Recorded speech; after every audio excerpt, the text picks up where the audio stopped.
Hello, എല്ലാവരും നമ്മുടെ കിഡിലെ recipes അല്ലേ കണ്ടിട്ടുള്ളൂ. ഇന്ന് നമുക്കൊരു ഫ്ലോപ്പ് റെസിപ്പി നോക്കിയാലോ. ഫ്ലോപ്പ് എന്ന് വെച്ച് കഴിഞ്ഞാൽ നല്ല 8ൻ്റെ പണി കിട്ടിയൊരു റെസിപ്പി.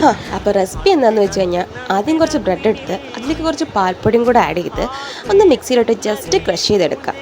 അത് വേറൊരു ബൗളിലേക്ക് മാറ്റി കുറച്ച് പാലോടിട്ട് നന്നായിട്ട് കൈകൊണ്ട് മിക്സ് ചെയ്ത് എന്നിട്ട് ഈ സംഭവത്തിലേക്ക് നമുക്ക് കുറച്ച് ഗീ കൂടെ ഒന്ന് ആഡ് ചെയ്ത് കൊടുക്കണം. ഇവിടെയൊക്കെ നല്ല കിഡിലായിട്ട് നമുക്ക് കിട്ടിയിട്ടുണ്ട്. ബോൾസൊക്കെ ആക്കി ഇവിടെ നിന്നാണ് നമ്മുടെ ട്വിസ്റ്റ് ആരംഭിച്ചത്. എണ്ണയിലിട്ടപ്പോഴത്തേക്ക് സംഭവം പൊട്ടിപ്പോയെന്ന് വെച്ച് കഴിഞ്ഞാൽ പിന്നെ നമ്മൾ ആകെപ്പാടെ നെർവസായിട്ട് എല്ലാം കൂടെ എങ്ങനെയൊക്കെയോ വറുത്ത് കരിച്ചെടുത്തു. എന്നിട്ട് നമ്മൾ തളർന്നില്ല. നമ്മൾ വേറൊരു ബൗളിൽ കുറച്ച് ഷുഗർ സിറപ്പൊക്കെ ഉണ്ടാക്കിയിട്ട് ഈ ഫ്രൈ ചെയ്ത് വെച്ചിരിക്കുന്ന ബ്രെഡ് ബോൾസ് ഉണ്ടല്ലോ അതോടെ എടുത്ത് ഒന്ന് ജസ്റ്റ് തിളപ്പിച്ചെടുത്തേ. സംഭവം എന്താണെന്ന് പറഞ്ഞില്ലല്ലോ, നമ്മൾ ഉണ്ടാക്കാൻ നോക്കിയത് ഗുലാബ് ജാമുനാണ്. പക്ഷെ റെസിപ്പി വന്നപ്പം എന്താണായെന്ന് ഈ എക്സ്പ്രഷനിൽ നിന്നെല്ലാം മനസ്സിലായി കാണും. അപ്പോൾ ഇത്രയേ ഉള്ളൂ. Bye.